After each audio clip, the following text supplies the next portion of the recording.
ಕಳೆದ 2 ವಾರಗಳಿಂದ ಇಸ್ರೇಲ್ ಹಾಗೂ ಇರಾನ್ ನಡುವಿನ ಸಂಘರ್ಷ ಹೆಚ್ಚಾಗಿರುವ ಸಂದರ್ಭದಲ್ಲಿ ನಮ್ಮದೇ ರಾಜ್ಯದ ಚಿಕ್ಕಬಳ್ಳಾಪುರ ಜಿಲ್ಲೆಯ ಗೌರಿಬಿದನೂರು ತಾಲೂಕಿನ ಅಲಿಪುರ ಗ್ರಾಮದ ಬಗ್ಗೆ ಬಹಳಷ್ಟು ಚರ್ಚೆಯಾಗ್ತಿದೆ. ಇಲ್ಲಿಯ ಮಿನಿ ಇರಾನ್ ಎಂದು ಕರೆಸಿಕೊಳ್ಳುವ ಅಲಿಪುರಕ್ಕೂ ಸಾಗರದಾಚೆಗಿನ ಇರಾನ್ ಸುಪ್ರೀಂ ನಾಯಕ ಖೊಮೈನಿಗೂ ಇರುವ ನಂಟು ಶಿಯಾ ಮುಸ್ಲಿಂ ಪರಂಪರೆಯ ಅಂತಾರಾಷ್ಟ್ರೀಯ ಕೊಂಡಿಯಾಗಿ ಎಲ್ಲರ ಗಮನ ಸೆಳೆದಿದೆ.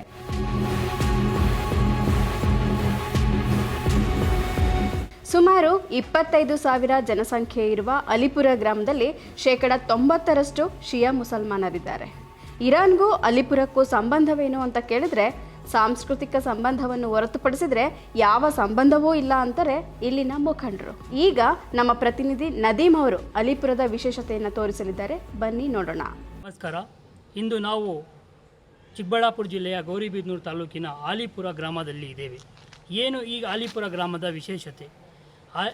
ಇರಾನ್ ಮತ್ತು ಇಸ್ರೇಲ್ ಯುದ್ಧ ನಡೆಯುವಾಗ ಕರ್ನಾಟಕ ಹಾಗೂ ದೇಶದಲ್ಲಿ ಆಲಿಪುರ ಗ್ರಾಮ ಸದ್ದು ಮಾಡ್ತು. ಯಾಕೆ ಸದ್ದು ಮಾಡ್ತು? ಇದರ ವಿಶೇಷ ಏನು? ಮತ್ತು 1981ರಂದು ಇರಾನಿನ ಅಧ್ಯಕ್ಷರಾದ ಅಯತುಲ್ ಸೈಯದ್ ಅಲಿ ಖುಮೇನಿ ಅವರು ಸಹ ಈ ಗ್ರಾಮಕ್ಕೆ ಭೇಟಿ ನೀಡಿ ಈ ಆಸ್ಪತ್ರೆಯನ್ನು ಉದ್ಘಾಟನೆಯನ್ನು ಸಹ ಮಾಡಿದರು. ಮತ್ತು ಈ ಗ್ರಾಮದಲ್ಲಿ ಮುಸ್ಲಿಂ ಶಿಯಾ ಕಮ್ಯುನಿಟಿ ಸಹ ಹೆಚ್ಚಿನ ಸಂಖ್ಯೆಯಲ್ಲಿ ಇದ್ದಾರೆ. ಏನು ಇಲ್ಲಿನ ವಿಶೇಷತೆ ಎಲ್ಲ ನಾವು ಇಲ್ಲಿನ ಸ್ಥಳೀಯರಿಂದ ಮಾಹಿತಿ ತಿಳ್ಕೊಳ್ಳೋಣ. ಸರ್, ಮೊದಲಿಗೆ ಇಲ್ಲಿನ ವಿಶೇಷತೆ ಏನು ಸರ್? ನಮಸ್ಕಾರ. ಇಲ್ಲಿ ಅಲಿಪುರದಲ್ಲಿ ಕನಿಷ್ಠ 25,000 ಶಿಯಾ ಮುಸ್ಲಿಮ್ಸ್ ಇದ್ದಾರೆ. ಇರಾನ್ನಲ್ಲಿ ಕೂಡ ಶಿಯಾ ಮುಸ್ಲಿಮ್ಸ್ ಸಹ ಇರೋದರಿಂದ ಇಲ್ಲಿ ಕೂಡ ನಮ್ಮದು ಕಲ್ಚರ್ ಅವ್ರದ್ದು ಕಲ್ಚರ್ ಒಂದೇ ಇರೋದರಿಂದ ನಮಗೂ ಇರಾನ್ಗೆ ಸ್ವಲ್ಪ ಅಟ್ಯಾಚ್ಮೆಂಟ್ ಇದೆ. ಆದುದರಿಂದ 1981ರಲ್ಲಿ ಇವಾಗ ಸರ್ವೋಚ್ಚ ಮುಖ್ಯಸ್ಥರಾದ ಇಮಾಮ್ ಸೈಯದ್ ಅಲಿ ಖಾಮನಾಯಿ ಅವರು ಅಲಿಪುರಕ್ಕೆ ಭೇಟಿ ನೀಡಿದರು. ಆ ಸಮಯದಲ್ಲಿ ಇಲ್ಲಿ ಧರ್ಮಗುರುರಾದ ಸೈಯದ್ ಅಬ್ಬಾಸ್ ಹುಸೇನ್ ಅವರಿಗೆ ಭೇಟಿ ನೀಡಿ ಮತ್ತು ಅಂಜುಮನೆ ಜಾಫ್ರಿಯಾ ಅಲಿಪುರ್ ಅವರಿಗೆ ಭೇಟಿ ನೀಡಿ ಇಲ್ಲಿ ಏನು ಸೌಲಭ್ಯ ಬೇಕು ಅಂತ ಕೇಳಿದಾಗ ಇಲ್ಲಿ ನಮಗೆ ಆಸ್ಪತ್ರೆ ಬೇಕು ಅಂತ ಅಂಜುಮನೆ ಜಾಫ್ರಿಯಾ ಮತ್ತು ಇಲ್ಲಿ ಧರ್ಮಗುರುರಾದ ಸೈಯದ್ ಅಬ್ಬಾಸ್ ಹುಸೇನ್ ಅವರು ಬೇಡ್ಕೊಂಡಾಗ ಅದೇ ಸಮಯದಲ್ಲಿ ಅಲಿಪುರದ ಗ್ರಾಮಸ್ಥರು 10 ಎಕರೆ ಜಮೀನು ಒಂದು ಟ್ರಸ್ಟ್ ನಿರ್ಮಾಣ ಮಾಡಿ ಐಕೆ ಮೆಡಿಕಲ್ ಟ್ರಸ್ಟ್, ಇಮಾಮ್ ಖುಮೈನಿ ಮೆಡಿಕಲ್ ಟ್ರಸ್ಟ್ ನಿರ್ಮಾಣ ಮಾಡಿ ಐಕೆ ಹಾಸ್ಪಿಟಲ್ಗೆ ನಾವು 10 ಎಕರೆ ಸ್ಥಳೀಯರು ಜಮೀನು ಕೊಟ್ಟರು. ಆವಾಗ ಇಲ್ಲಿ ನಮ್ಮ ಆಸ್ಪತ್ರೆ ಸ್ಟಾರ್ಟ್ ಆಯಿತು. ಆಸ್ಪತ್ರೆ ಇನಾಗ್ರೇಷನ್ ಟೈಮಲ್ಲಿ BD farmer vice president of India ಮತ್ತು ಆ ಕಾಲದಲ್ಲಿ 1991ರಲ್ಲಿ ಖುರ್ಷಿದ್ ಆಲಮ್ ಖಾನ್ ಅವರು ಗವರ್ನರ್ ಇದ್ದರು. ಮುಖ್ಯವಾಗಿ ಮುಸ್ಲಿಂ ಕಮ್ಯುನಿಟಿ ಒಂದಂತ ಇದೆ. ಇದು ಶಿಯಾ ಮತ್ತು ಸುನ್ನಿ ಎರಡಾಗಲು ಕಾರಣ ಏನು ಸರ್? ಶಿಯಾ ಸುನ್ನಿ ಎರಡಾಗಲು ಕಾರಣ ನಮ್ಮ ಪ್ರಾಫೆಟ್ ಮೊಹಮ್ಮದ್ ಅವ್ರು ತೀರೋದಾದಮೇಲೆ ಶಿಯಾ ಮುಸ್ಲಿಮ್ಸ್ ಅವರು ಪ್ರಾಫಿಟ್ ಆದಮೇಲೆ ಹಜರತ್ ಅಲಿ ಅವ್ರಿಗೆ ಜಾಸ್ತಿ ಪ್ರೀತಿ ವಿಶ್ವಾಸ ಮಾಡಿಕೊಂಡು ಪಂಗಡ ಸಪ್ರೇಟ್ ಆಯಿತು. ಪರಿಶುದ್ಧ ನಂದಿನಿ ಹಾಲಿನಿಂದ ತಯಾರಿಸಿದ ನೈಜ ನಂದಿನಿ ಐಸ್ ಕ್ರೀಮ್ಸ್. ಅಷ್ಟೇ ವ್ಯತ್ಯಾಸ, ಬೇರೆ ಎಲ್ಲ ಪ್ರಾರ್ಥನೆ, ಖುರಾನು, ಅಲ್ಲ ಎಲ್ಲ ಒಂದೇ, ಬೇರೆ ಏನು ಡಿಫ್ರೆನ್ಸಸ್ ಇಲ್ಲ. ಶಿಯಾ ಮುಸ್ಲಿಮ್ಸ್ ಅವರು ಪ್ರಾಫೆಟ್ ಮೊಹಮ್ಮದ್ ನಮ್ಮ ಪೈಗಂಬರ್ ಮೊಹಮ್ಮದ್ ಆದಮೇಲೆ ಜಾಸ್ತಿ ಇಂಪಾರ್ಟೆನ್ಸ್ ತಲೆಗೆ ಕೊಟ್ಟರು. ಅಲ್ಲಿಂದ ಸ್ವಲ್ಪ ಡಿವೈಡೆಡ್ ಆಗಿದ್ದಾರೆ ಅಷ್ಟೇ. ಬೇರೆ ಖುರಾನು, ನಮಾಜು ಎಲ್ಲ ಒಂದೇ, ಯಾವುದೇ ಭೇದ ಇದಿಲ್ಲ, ಏನು ಡಿಫ್ರೆನ್ಸಸ್ ಏನಿಲ್ಲ. ಖುರಾನಲ್ಲಿ ಕೂಡ ಏನು ಡಿಫ್ರೆನ್ಸ್ ಇಲ್ಲ, ನಮ್ಮ ಬೇಸಿಕ್ ಫಂಡಮೆಂಟಲ್ಸಲ್ಲಿ ಕೂಡ ಏನು ಡಿಫ್ರೆನ್ಸ್ ಇಲ್ಲ. ಕಲ್ಮಾನು ಒಂದೇ, ಪೈಗಂಬರು ಒಂದೇ, ಅಲ್ಲಾನು ಒಂದೇ. ಪೈಗಂಬರ್ದು ತೀರೋದ ಮೇಲೆ ಅದು ಶಿಯಾದವರು ಸ್ವಲ್ಪ ಹಜರತ್ ಅಲಿಗೆ ಜಾಸ್ತಿ ಮುಖ್ಯ ಇದು ಮಾಡಿದ್ರು ಅಷ್ಟೇ. ಸರ್, ಈಗ ಇರಾನು ಮತ್ತು ಅಲಿಪುರನ ಒಂದು ಮಿನಿ ಇರಾನ್ ಅಂತಲೂ ಕರೀತಾರೆ. ಏನು ಹೇಳುತ್ತೆ? ಮಿನಿ ಇರಾನ್ ಕರೀತಾರೆ ಅಂದರೆ ಇಲ್ಲಿ ಲೋಕಲ್ ಜನಗಳು ಮಿನಿ ಇರಾನ್ ಅಂತ ಕರೀತಾರೆ. ಯಾಕಂದರೆ ಅಲಿಪುರ ಕಲ್ಚರ್ ಮತ್ತು ಇರಾನ್ ಕಲ್ಚರ್ ಒಂದೇ ಆಗಿದೆ. ಹಿಜಾಬ್ದು ಮಾಹಿತಿ ಇರಲಿ, ನಮ್ಮದು ಇಲ್ಲಿ ಒಂದು ಲಿಕ್ಕರ್ ಶಾಪ್ ಇಲ್ಲ. ಪೂರ್ತಿ ಅಲಿಪುರದಲ್ಲಿ ಒಂದು ಲಿಕ್ಕರ್ ಶಾಪ್ ಇಲ್ಲ. ಇಲ್ಲಿ ಪ್ರಾಹಿಬಿಟೆಡ್ ಲಿಕ್ಕರ್, ಇಲ್ಲಿ ಟೋಟಲ್ ಇಲ್ಲಿ ಲಿಕ್ಕರು ಪ್ರಾಹಿಬಿಟೆಡ್. ಮದ್ಯಪಾನ ಪ್ರಾಹಿಬಿಟೆಡ್ ಇದೆ. ನಮ್ಮ ಇಲ್ಲಿ ರೂಲ್ಸ್ ಆ್ಯಂಡ್ ರೆಗ್ಯುಲೇಷನ್ಸು ಇಸ್ಲಾಂ ಥರ ನಡೀತಾ ಇದೆ ಅಂಡರ್ ಗೌರ್ಮೆಂಟ್ ಆಫ್ ಇಂಡಿಯಾದಲ್ಲಿ. ನಮ್ಮದು ಇಲ್ಲಿ ಎಲ್ಲ ಕಲ್ಚರ್ ಎಲ್ಲ ಇಸ್ಲಾಮಿಕ್ ಕಲ್ಚರ್ ಇದೆ. ಅದಕ್ಕೋಸ್ಕರ ಮಿನಿ ಇರಾನ್ ಅಂತ ಕರೀತಾರೆ. ಸರ್, ಈಗ ಅಲಿಪುರದಲ್ಲಿ ವಿಶೇಷವಾಗಿ ಮೊಹರಂ ಹಬ್ಬವನ್ನು ಸ್ವಲ್ಪ ತುಂಬ ಒಂದು ವಿಶೇಷ ರೀತಿಯಲ್ಲೇ ಆಚರಣೆ ಮಾಡ್ತಾರೆ. ಯಾವ ರೀತಿ ಆಚರಣೆ ಮಾಡ್ತಾರೆ? ಇದು ಹಬ್ಬ ಇಲ್ಲ, ಮೊಹರಂ ಅಂದರೆ ಇದು ದುಃಖದ ಇದು ನಮ್ಮದು ಮಾಡ್ತಾ ಇರೋದು.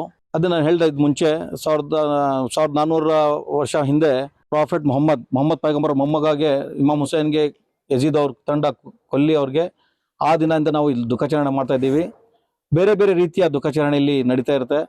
ಧರ್ಮಗುರುಗಳು ಅವರೆಲ್ಲ ಸ್ಪೀಚಸ್ ಕೊಡ್ತಾ ಇರ್ತಾರೆ, ಭಾಷಣ ಕೊಡ್ತಾ ಇದ್ದಾರೆ.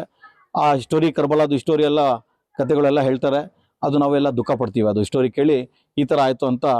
ಒಂದು ಸಣ್ಣ ಉದಾಹರಣೆ ಇದೆ ಅಂದರೆ 6 ತಿಂಗಳು ಮಗುಗೆ ಯಜೀದ್ ತಂಡ ಅವರು ಕೊಂದು ಅವ್ರ ತಂದೆ ಮುಂದೆನೇ ತಾಯಿ ಮುಂದೆನೇ ಅವ್ರ ತಲೆ ತೆಗಿತಾರೆ ಮಗುದು. ಅದೆಲ್ಲ ನಾವು ನೆನೆಸಿ ನಾವು ದುಃಖ ಮಾಡ್ತೀವಿ. ಸರ್, ಇರಾನ್ನು ಅಂದಿನ ಅಂಬಾಸಿಡರ್ ಇದ್ರು, ಈಗಿನ ಪ್ರಸ್ತುತ ಅಧ್ಯಕ್ಷರು ಖಮೇನಿ ಸಾಬ್ ಅವರು ಇಲ್ಲಿ ವಿಶೇಷವಾಗಿ ಅಲಿಪುರ ಗ್ರಾಮಕ್ಕೆ ಬರಲು ಏನು ಸರ್ ಕಾರಣ? ಏನು ಕಾರಣ ಅಂದರೆ ನಮ್ಮ ಅಲಿಪುರ ಇಲ್ಲಿ ಕರ್ನಾಟಕದಲ್ಲಿ ಹೈಯೆಸ್ಟ್ ಶಿಯಾ ಪಾಪ್ಯುಲೇಷನ್ ಅಂದರೆ ಅಲಿಪುರನಲ್ಲೇ ಇರೋದು, ನಮ್ಮ ಪೂರ್ತಿ ಕರ್ನಾಟಕದಲ್ಲಿ. ನನ್ನ ಫೇವರೇಟ್ ನಂದಿನಿ ಚೀಸ್. ಈಗ ಎಲ್ಲರ ಫೇವರೇಟ್ ನಂದಿನಿ ಚೀಸ್. ಅವ್ರಿಗೆ ಗೊತ್ತು ಅದು. ಅಲಿಪುರದಲ್ಲಿ ಕರ್ನಾಟಕದಲ್ಲಿ ಬೆಂಗಳೂರು ಹತ್ರ ಒಂದು ಊರಿದೆ, ಬೆಂಗಳೂರು ಫೇಮಸ್ ಇದೆ ನಗರ. ಬೆಂಗಳೂರು ಹತ್ರ ಒಂದು ಅಲಿಪುರ ಅಂತ ಗ್ರಾಮ ಇದೆ. ಯಾಕಂದರೆ ಇಲ್ಲಿ ಅಲಿಪುರ ಗ್ರಾಮದವರು ಇರಾನ್ಗೆ ಭೇಟಿ ನೀಡಿ ಬಿಸ್ನೆಸ್ ಮಾಡಿ ಕಾಂಟ್ಯಾಕ್ಟ್ಸ್ ಡೆವಲಪ್ ಮಾಡಿದ್ದಾರೆ. ಅಲ್ಲಿ ಅವ್ರಿಗೆ ಗೊತ್ತಾಗಿದೆ ಇಲ್ಲಿ ಅಲಿಪುರದಲ್ಲಿ ಶಿಯಾ ಮುಸ್ಲಿಮ್ಸ್ ಅವರು ಜಾಸ್ತಿ ಇದ್ದಾರೆ ಅಂತ. ಅವರು ಶಿಯಾ ಮುಸ್ಲಿಮ್ಸ್ ಆಗಿದ್ದರಿಂದ ಇಲ್ಲಿ ನಮಗೆ ಅವರು ಅದು ನೋಡೋಕ್ಕೆ ಊರು ಬಂದಿದ್ರು ಅವರು. ಓಕೆ ಸರ್, ನಮ್ಮ ಜೊತೆ ಮಾತಾಡಿದ್ದಕ್ಕಾಗಿ ಧನ್ಯವಾದಗಳು. ಅಲಿಪುರದಲ್ಲಿ ಒಂದೂ ಬಾರ್ ಇಲ್ಲ. ಇಲ್ಲಿ ಜೂಜಾಟವೂ ನಿಷಿದ್ಧ. ಒಂದು ವೇಳೆ ಈ ಗ್ರಾಮದಲ್ಲಿ ಯಾರಾದರೂ ತಪ್ಪು ಮಾಡಿದರೆ ನಾವೇ ಅವರನ್ನ ಹಿಡಿದು ಪೊಲೀಸರಿಗೆ ಒಪ್ಪಿಸ್ತೇವೆ ಅಂತಾರೆ ಸ್ಥಳೀಯರು. ನಮ್ಮದು ಯಾವ ರೀತಿ ಅಂದರೆ ಇಸ್ಲಾಮಿಕ್ನಾಗಿ ಏನೇನು ಪ್ರಾಬಿಟೆಡ್ ಇದೆ, ಅದು ನಿಷೇಧ ಇದೆ, ನಾವು ಅದೇ ರೀತಿ ಪಡ್ಕೊಂಡು ಹೋಗ್ತಾ ಇದ್ವಿ. ಇವಾಗ ನಿಮಗೆ ಉದಾಹರಣೆ ಕೊಡಬೇಕಂದ್ರೆ ನಮ್ಮ ದೇಶದಲ್ಲಿ ವಿಶೇಷವಾಗಿ ನಮ್ಮ ಕನ್ನಡ ರಾಜ್ಯದಲ್ಲಿ 500 ಜನಸಂಖ್ಯೆ ಇರೋ ಕಡೆನೂ ಪೊಲೀಸ್ ಸ್ಟೇಷನ್ನು, ಕಡ್ಡಾಯವಾಗಿ ಸಿನಿಮಾ ಥಿಯೇಟ್ರು, ಒಂದು ಬಾರ್ ಇರ್ತದೆ. ನಮ್ಮೂರಾಗಿ 25,000 ಜನಸಂಖ್ಯೆ, ಒಂದು ಬಾರ್ಗೆ ಅವಕಾಶ ಇಲ್ಲ. ಬಾರ್ದು ದೂರ. ಇಲ್ಲಿ ಕುಡಿಯೋರಿಗೆ ನಾವು ಶಿಕ್ಷೆ ಕೊಡ್ತೀವಿ, ನಾವೇ ಪೊಲೀಸ್ನವ್ರಿಗೆ ಇಟ್ಕೊಡ್ತೀವಿ. ನಮ್ಮ ಮಟ್ಟದಲ್ಲಿ ಆಗ್ತಾ ಹೋದರೆ ನಾವು ಚೆನ್ನಾಗಿ ಅವರು ಪನಿಷ್ಮೆಂಟ್ ಕೊಟ್ಟು, ಆಗ್ತಾ ಹೋದರೆ ನಾವೇ ಪೊಲೀಸ್ನವ್ರಿಗೆ ಇಸ್ಪೀಟ್ ಆಡೋರಿಗೆ ಕುಡಿಯೋರಿಗೆ ನಾವು ಅವ್ರಿಗೆ ಫೈಲ್ ಮಾಡ್ತೀವಿ. ಅದೇ ರೀತಿ ಯಾವುದನ್ನ ಕಂಪ್ಲೇಂಟ್ ಫ್ಯಾಮಿಲಿ ಮ್ಯಾಟರ್ಸ್ದು ಯಾವುದನ್ನ ಬೇರೆ ಯಾವುದನ್ನ ಕಂಪ್ಲೇಂಟ್ ಬಂದ್ರೂ ಈ PC-ಯಿಂದ SI ಆಗಲಿ, ಸರ್ಕಾರ ಆಗಲಿ, SP ಆಗಲಿ, ನಮ್ಮದು ಹೊಂದಾಣಿಕೆನೇ ನಮ್ಮದು ಅಂಡರ್ಸ್ಟ್ಯಾಂಡಿಂಗ್ ಹೆಂಗೈತೆ ಅಂದರೆ ನಮಗೆ ದೂರವಾಣಿ ಮುಖಾಂತರ ನಮ್ಗೆ ಫೋನ್ ಮಾಡ್ತಾರೆ. ಏನು ರೀ ಅಧ್ಯಕ್ಷರೇ, ನಿಮ್ಮ ಊರ ಕಡೆಯಿಂದ ಸೋ ಆ್ಯಂಡ್ ಸೋ ಇದು ಇಂಥ ರೀತಿ ಬಂದವ್ರ ವ್ಯಕ್ತಿ ಅವ್ರು ದೂರ ತಂದವ್ರೆ, ನಿಮ್ಮ ಮಟ್ಟದಲ್ಲಿ ಮಾಡ್ಕೊಳ್ತೀರಾ, ಇಲ್ಲ ನಾವು FIR ಫೈಲ್ ಮಾಡಲ್ಲ ಅಂತ. ಬೇಡ ಅಂದರೆ ಪಾಪ ಅವ್ರು ಕೋಆಪರೇಟ್ ಮಾಡ್ತಾರೆ. 100% ಒಂದು ಅಪ್ಪಿತಪ್ಪಿ ಒಂದು 5% ಅಷ್ಟೇ ನಮ್ಮಿಂದ ತಪ್ಪಿ ಹೋಗ್ತದೆ, ಮಿಕ್ಕಿದೆಲ್ಲ ನಾವೇ ಮಾಡ್ತೀವಿ. ಅಲಿಪುರದಿಂದ ಇರಾನ್ಗೆ ವೈದ್ಯಕೀಯ ಶಿಕ್ಷಣ ಪಡೆಯಲು ಸಾಕಷ್ಟು ಮಂದಿ ತೆರಳುತ್ತಾರೆ. ಯಾಕಂದರೆ ವೈದ್ಯಕೀಯ ಶಿಕ್ಷಣದ ವೆಚ್ಚ ಭಾರತಕ್ಕಿಂತ ಇರಾನ್ನಲ್ಲಿ ಕಡಿಮೆ ಇರೋದ್ರಿಂದ ಅಲ್ಲಿಗೆ ಶಿಕ್ಷಣಕ್ಕೆ ತೆರಳುತ್ತಾರೆ ಎಂಬುದು ಸ್ಥಳೀಯರ ಅಭಿಪ್ರಾಯ. ಅಲಿಪುರದಿಂದ ಇತ್ತೀಚಿನ ಒಂದು 6 ವರ್ಷದಿಂದ MBBS ಮಾಡೋಕ್ಕೆ ನಮ್ಮ ಭಾರತದಿಂದ ಇರಾನ್ಗೆ ಹೋಗಿದ್ದಾರೆ. ಕಾರಣ ಏನಂದರೆ ಇಲ್ಲಿ ನೀಟ್ ಮತ್ತು CET ಕ್ರ್ಯಾಕ್ ಮಾಡೋಕ್ಕಾಗಲ್ಲ. ನೀಟ್ CET ರ್ಯಾಂಕಿಂಗ್ ಬಂದಿಲ್ಲ ಅಂದರೆ ಇಲ್ಲಿ ಡೊನೇಷನ್ಸ್ ಕೊಡಬೇಕು. ಅಡ್ಮಿಷನ್ಸ್ಗೆ 60 ಲಕ್ಷ 30 ಲಕ್ಷ ಸ್ವಲ್ಪ ಜಾಸ್ತಿ ಆಗುತ್ತೆ ಫೀಸ್ದು ದರ ಅಂತ ಹೇಳ್ಬಿಟ್ಟು ಇರಾನ್ಗೆ ಹೋಗ್ತಾರೆ. ಅಲ್ಲಿ ಪ್ರತಿ ವರ್ಷ 6 ಲಕ್ಷಕ್ಕೆ ಇಂದ ಸ್ವಲ್ಪ ಜಾಸ್ತಿನೇ ಒಂದು ವರ್ಷಕ್ಕೆ ಒಂದು ಹುಡುಗರಿಗೆ, ಒಂದು ಸ್ಟೂಡೆಂಟ್ಗೆ ಖರ್ಚು ವೆಚ್ಚ ಎಲ್ಲ ಬಂದು ಎಲ್ಲ ಅವರು ಒಂದು ವರ್ಷಕ್ಕೆ ಅಷ್ಟು ಬರ್ತದೆ ಅಂತ ಅಲ್ಲಿ ಹೋಗ್ತಾರೆ. ಪ್ಲಸ್ ಸವಲತ್ತುಗಳು, ಇದು ಪ್ರೀತಿ ವಿಶ್ವಾಸ ಮತ್ತು ಬಾಂಧವ್ಯ ಇದೆ, ಒಂದೇ ಜಾತಿದು ಅಂತ ಸ್ವಲ್ಪ ಸವಲತ್ತುಗಳು ಸಿಗುತ್ತೆ. ಆಗೋಸ್ಕರ ಇಲ್ಲಿ ವಿದ್ಯಾಭ್ಯಾಸ ಮಾಡೋಗ್ತಾರೆ. ಆ ವಿದ್ಯಾಭ್ಯಾಸ ಎರಡೂ ಒಂದೇ. ಬಟ್ ಇಲ್ಲಿ ಬಂದು ಇಲ್ಲಿ ಇಂಟರ್ನ್ಶಿಪ್ ಮಾಡ್ತಾರೆ, ಮತ್ತು ಇಲ್ಲಿ ಕೆಲಸ ಕೂಡ ಮಾಡ್ಬೋದು. ಮತ್ತಷ್ಟು ವಿಶೇಷ ವಿಡಿಯೋಗಳನ್ನು ನೋಡಲು ಮತ್ತು ಹೊಸ ವಿಡಿಯೋಗಳ ಬಗ್ಗೆ ತಿಳಿಯಲು EDina.com ಯೂಟ್ಯೂಬ್ ಚಾನೆಲ್ ಸಬ್ಸ್ಕ್ರೈಬ್ ಮಾಡಿ ಮತ್ತು ಬೆಲ್ ಐಕಾನ್ ಕ್ಲಿಕ್ ಮಾಡಿ.